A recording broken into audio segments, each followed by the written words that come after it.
Welcome to the Brave Widow podcast. I'm your host, Emily Jones. We help young widows heal their heart, find hope, and dream again for the future.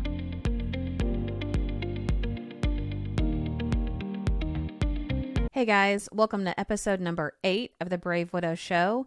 Today we're going to talk about giving yourself grace, managing expectations, and setting boundaries. So glad that you tuned in today to talk about giving yourself grace. This is something that I really struggled with early on. I've always been a high achiever. I've always been someone who practices resilience. In fact, my word of the year for 2021 was resilience. And I've just always been so proud of the fact that I can just keep pushing and that I don't ever give up. And I don't know why it is that sometimes it feels like if we allow ourselves time to rest, if we give ourselves grace, or if we set boundaries in certain situations, that we're giving up, or we're throwing our hands up in surrender and saying, I can't do this anymore. So this is a topic that's really close to my own heart of how I was able to heal, how I was able to maintain any sense of sanity, especially in those first few months, and how I was able to set boundaries, especially in your personal social circle where it feels really uncomfortable to be able to do that. One of the things that in those early days, weeks, months of grief, your brain is on overload. It's not really functioning the way that it normally does. A lot of people have that widow's brain or brain fog where you can't really remember what you were doing walking from one room to the next. You can't keep track of what needs to be done. You often just feel like you can't really think clearly. And that's why a lot of people say that you really need to give yourself a year or two before you make big decisions, because scientifically, your brain is not functioning as it normally would prior to the grief or prior to the trauma. And I'm going to share with you guys a resource. I am currently reading this book. I am maybe about a third of the way through, so I haven't finished it. But if you're not on video, it is called The Grieving Brain, The Surprising Science of How We Learn from Love and Loss. And it's by Dr. Mary Frances O'Connor. This is what it looks like. And so it's a little more technical, a little more scientific maybe than a lot of the reads that are out there. But what appealed to me about it was that it scientifically addresses how our brain functions, why we grieve the way that we do. And there were several things in there that really made sense to me. One of the things the book mentions is so hard about grief and why we struggle with it so much is that our brain learns by patterns. So let's think about this. You're married to someone for a period of time. Maybe it's 1 year or maybe it's 20 years. And you know that pretty much without fail, every night you go to bed around a certain time and you have your spouse in the bed next to you. Or you know that Saturday morning you wake up, it's time to go do some errands around town or time to do something with the family, and you're used to your spouse being there. Maybe it's every time you see a funny cat video, you know that your spouse loves those, and so you always had a habit of when you see a cat video, your first reaction was to text them and send it to them. So grief is hard because we have all of this information and all of these patterns in our brain of what we know should happen. So we know typically during the day where our spouse is out. We know where in the universe they are. We know generally they're in this state, this town. They're probably at the grocery store. They're probably home with the kids. We kind of know these things. Grief is hard because when our loved one is gone, even though we may know they're in heaven or they're in this component of the afterlife, physically and geographically here on earth, we don't know where our spouse is at. And our brain has a really hard time reconciling that on our internal GPS.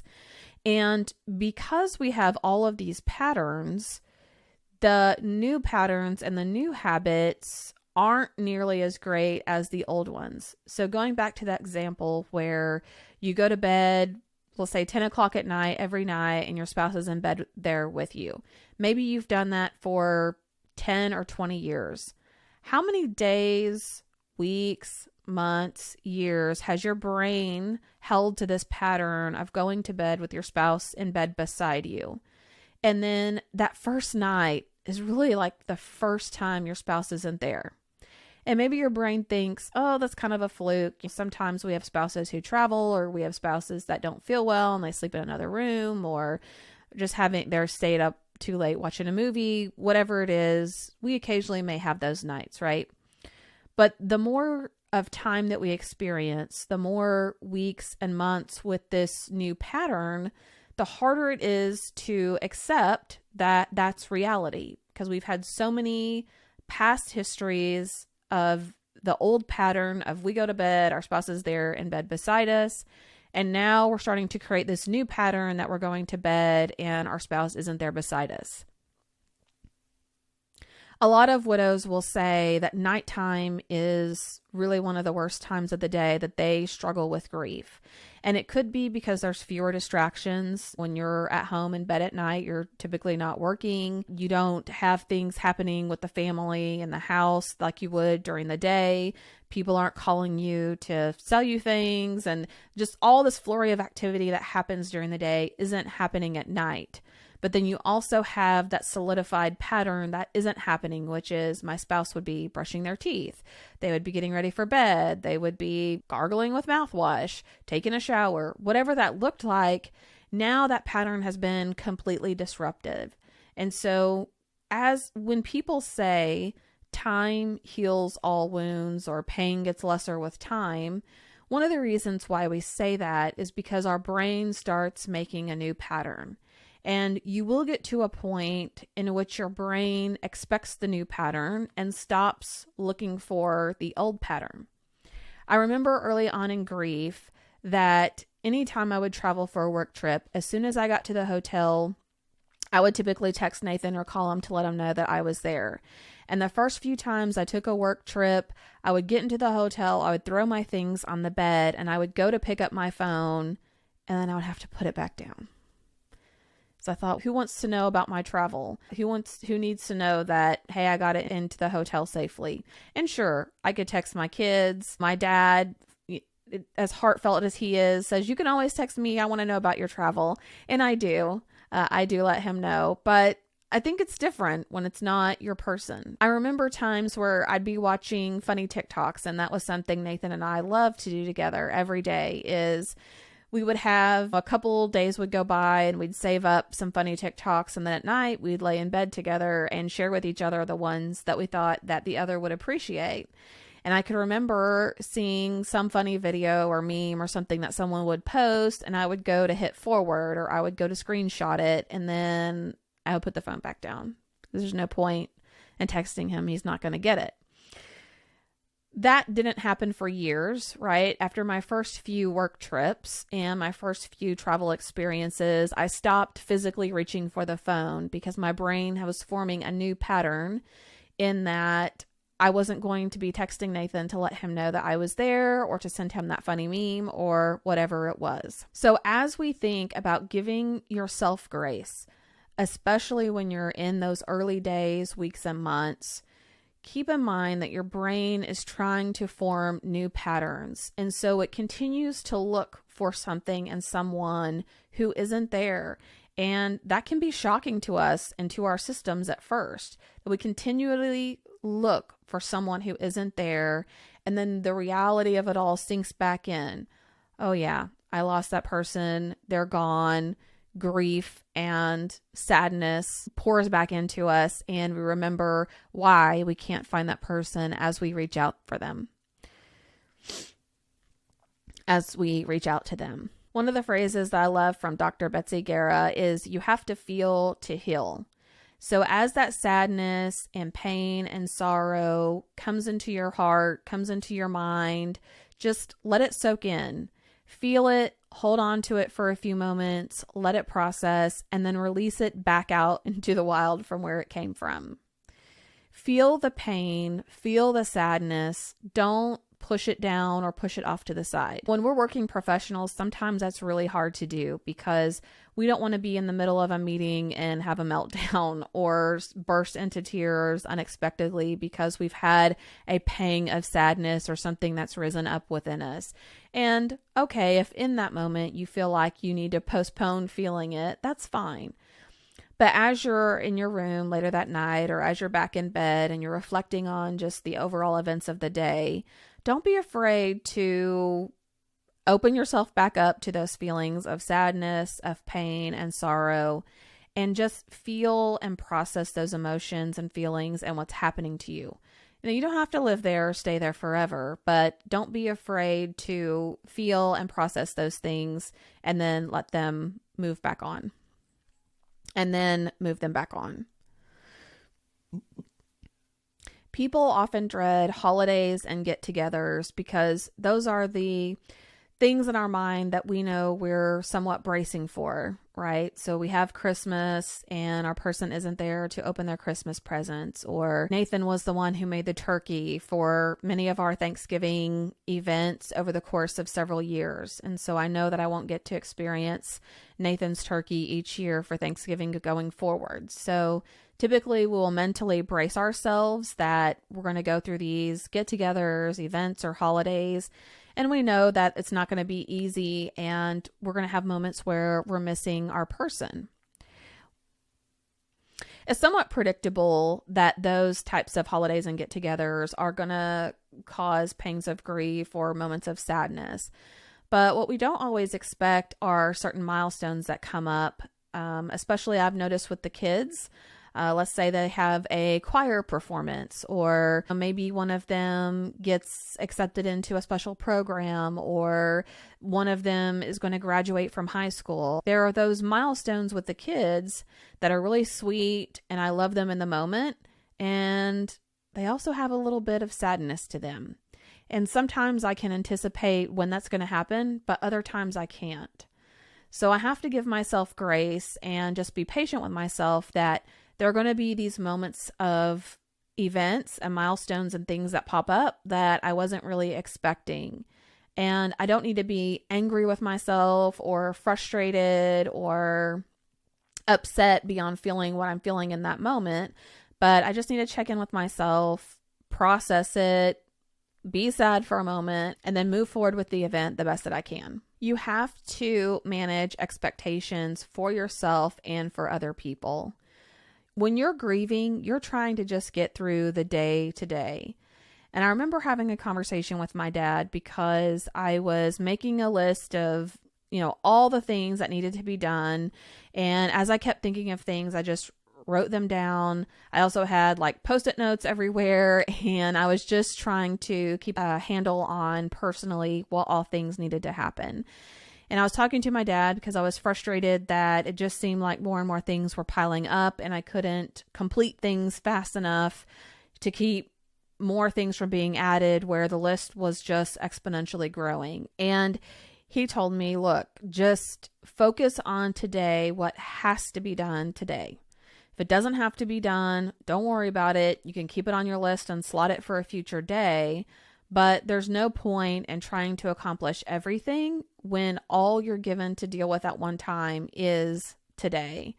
And even though logically I know that, and even though I've probably said that to other people as well, it was just really helpful to hear that and to be reminded that we have to give ourselves grace and be patient, and we have to manage our own expectations really for what's possible.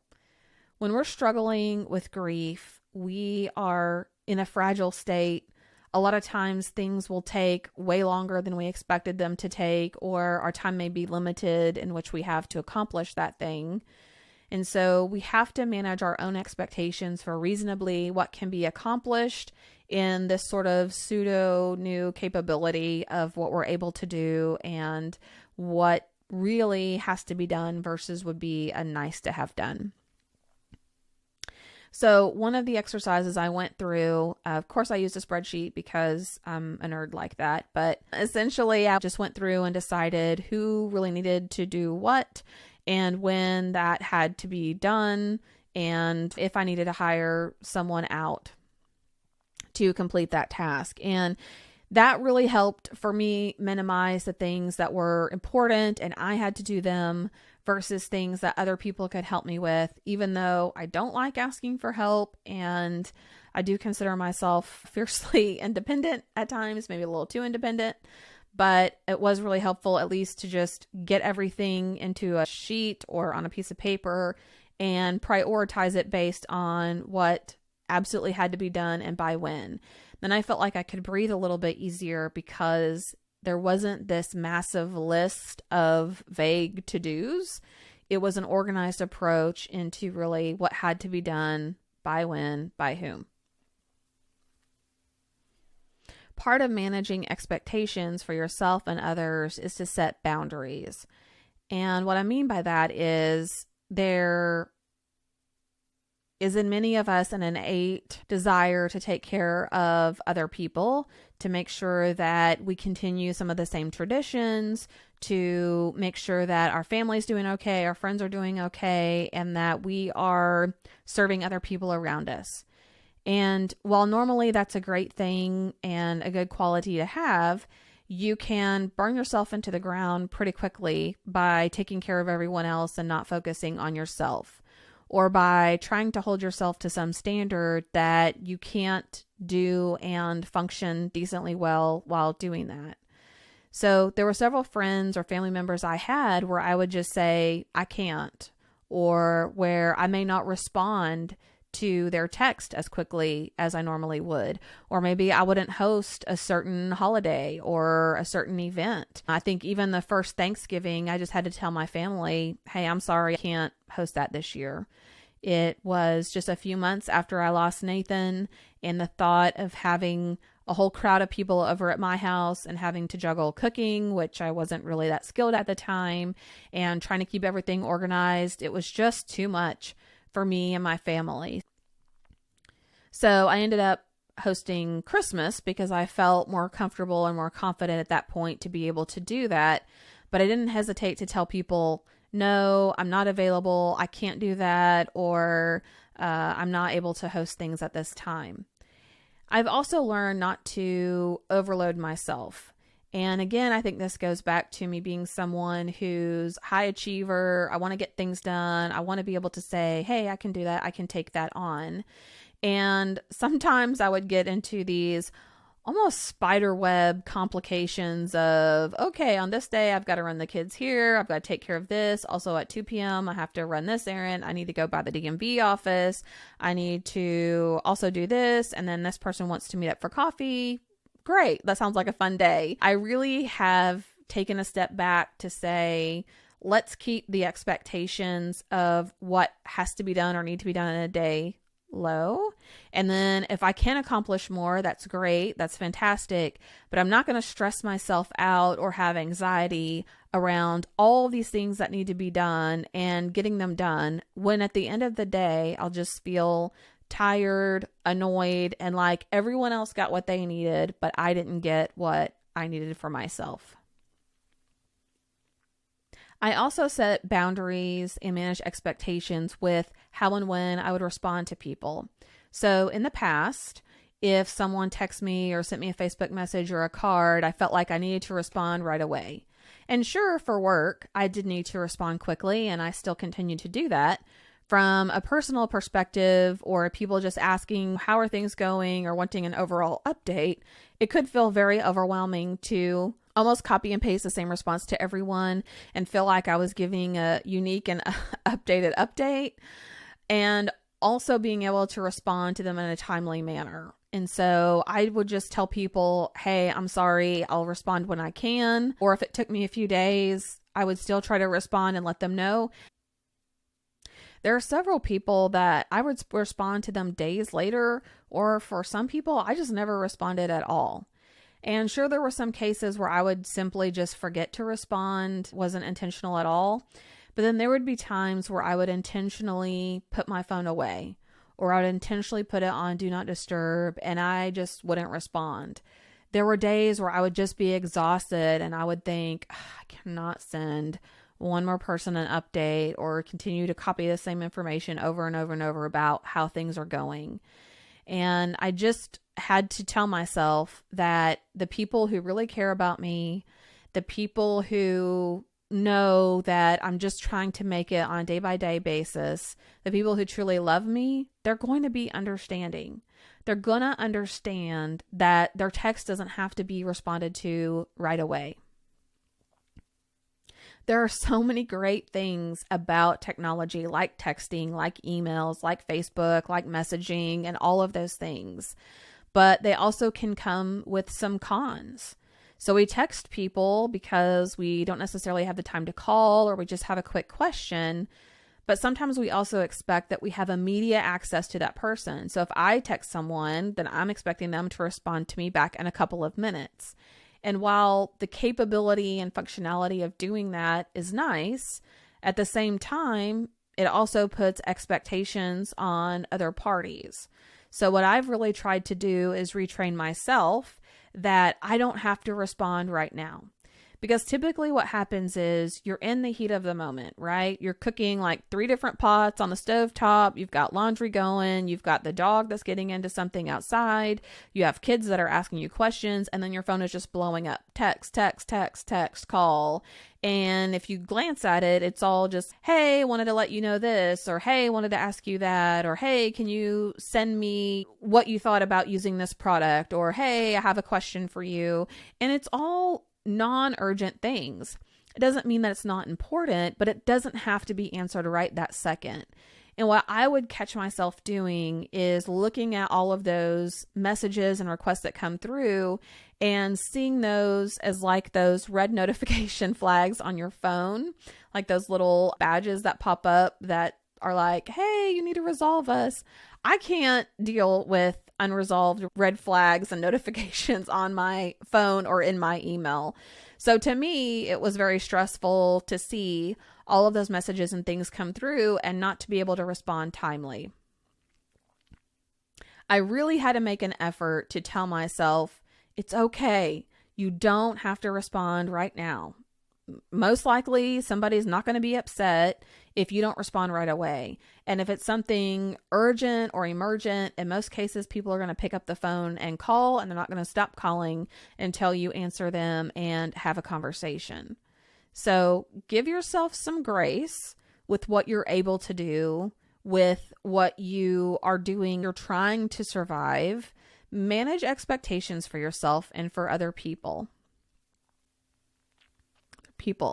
You may be overloaded. Your brain may not be functioning the way that it did before. You may be having to learn a whole lot of new skills and tasks that you never had to do before. You may be struggling to find passwords to all the websites you need to access in order to pay the bills or to take care of other things. So just give yourself grace, manage the expectation that you have for yourself and for other people, and set boundaries where you need to so that you can have the space and the time that you need. All right, guys, that's it for episode number 8 of the Brave Widow Show. I would love for you to join the Brave Widow community where we can talk about topics like this and more. We're going to have live coaching and Q&A calls. We're going to have small group coaching, courses, resources, checklists, all kinds of tools and things that you need in an environment where you can connect with other like-minded and faith-based widows. Head on over to bravewidow.com today to learn more.